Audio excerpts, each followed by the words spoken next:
Fala galera, tudo bem com vocês? Meu nome é Thiago Tagawa e hoje vamos falar sobre várias coisas e esclarecer de uma vez por todas as confusões com Speed Booster, fator de corte e ampliação macro. Como eu disse, serão meio que 3 assuntos num único vídeo, só para que os vídeos não fiquem perdidos. E acho que eu consigo explicar de um jeito bem simples o que é o fator de corte de sensores cropados e como isso afeta as fotos macro. Primeiro vamos entender o que é um Speed Booster. Na verdade, o nome correto é redutor focal, e existem várias marcas e modelos. Ele é basicamente um conjunto óptico que vai entre a lente e o sensor. Vamos imaginar da seguinte forma. A lente, ela pega uma imagem que nós vemos e ela comprime de forma que ela caiba no sensor. O redutor focal ele simplesmente amplia essa imagem e ele aumenta o ângulo de visão. Para isso acontecer, a gente precisa de uma lente com um círculo de imagem maior do que o sensor.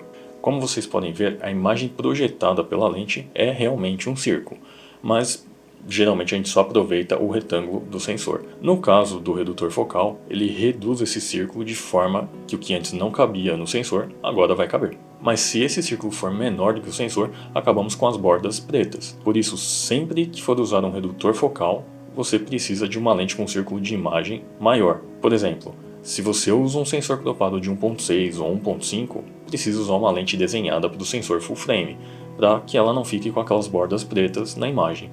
E antes que alguém diga que algumas lentes feitas para câmeras cropadas cobrem o sensor full frame, eu sei disso, mas não pretendo fazer uma lista delas aqui para não ficar muito confuso.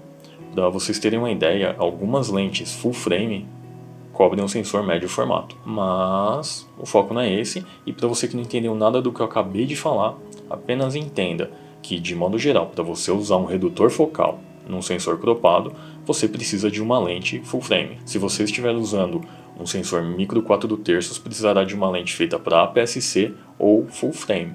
Uma outra coisa que acontece quando você usa um redutor focal é que você ganha um ponto de luz, e como mostrei no exemplo anterior, ele meio que concentra a imagem num ponto menor, quase que como uma lupa concentra a luz do sol.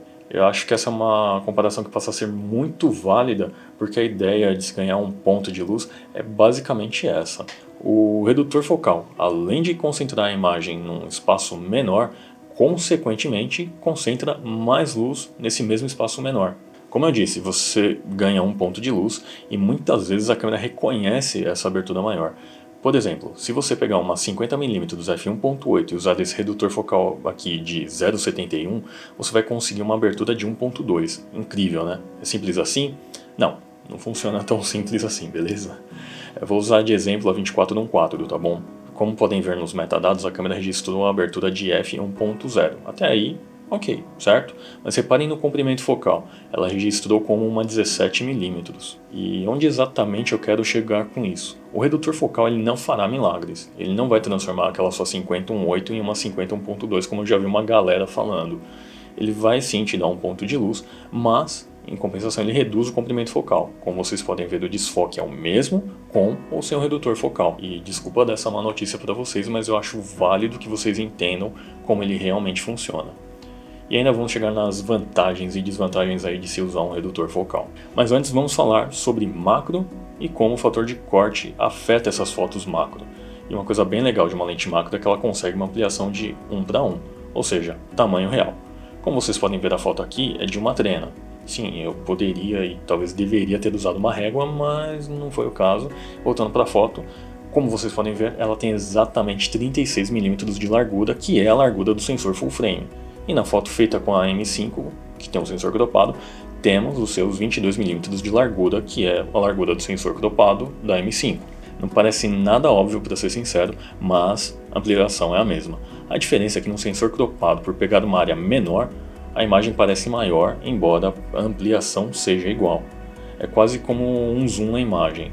Normalmente você vê alguma imagem de algum cenário, alguma outra coisa, e o crop dentro, né? E eu tentei usar a própria fita e a macro, porque é a ampliação real, e eu acho que fica mais fácil de vocês conseguirem visualizar o tamanho do sensor comparando lado a lado. Mas e se eu colocar um redutor focal nessa brincadeira?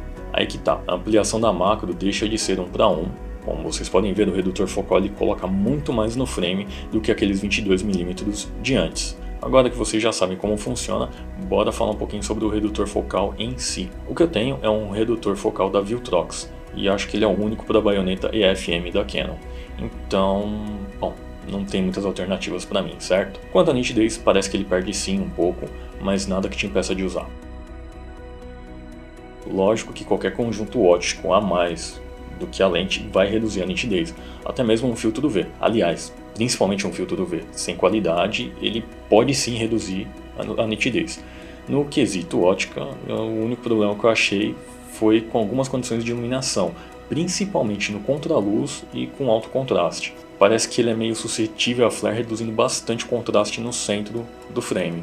O foco permanece funcionando muito bem, não tive nenhum problema. E o único problema que eu tive com o redutor focal foi usando lentes de abertura 1.2 eletrônicas.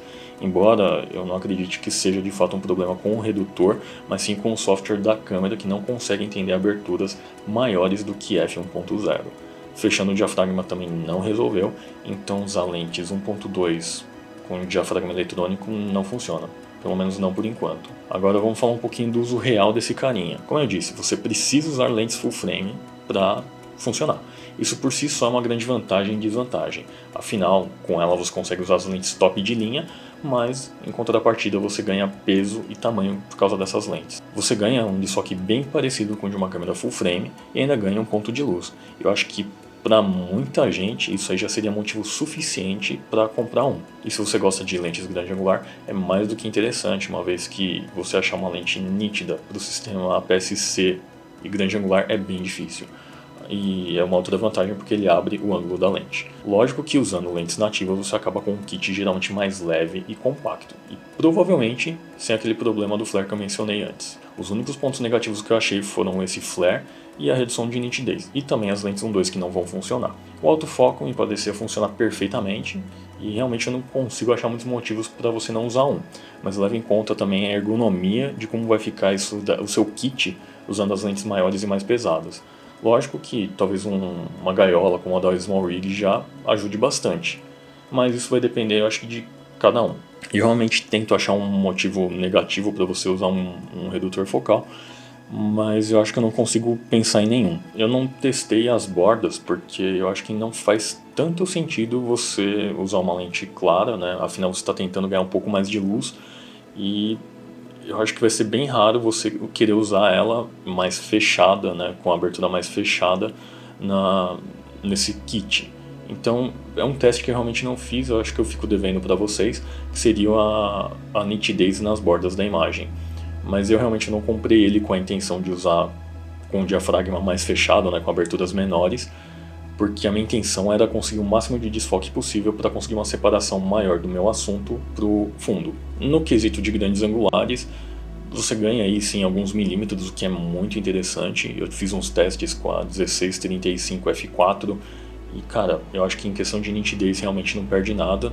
O desfoque está bem bacana também. Pode sim que você tenha problemas com autofoco, o que é normal sempre que você usa produtos de terceiros, mas usando as lentes nativas da Canon, nenhum problema. Eu não sei até que ponto esse redutor focal ele é selado, então eu não sei se vai dar para você usar ele na chuva. É um teste que realmente eu não fiz e eu não pretendo fazer por enquanto. Quanto à resolução nas bordas, é um teste que eu posso fazer, eu posso postar no Insta, vocês dão uma olhada para ver a resolução nas bordas. Eu realmente não consigo achar nenhum ponto negativo nesse carinha aqui. Então acho que é isso, galera. Espero que vocês tenham gostado do vídeo. Se vocês ficaram com alguma dúvida, comentem aqui embaixo e até a próxima. Então, bebam água, lavem as mãos, fiquem em casa e até a próxima.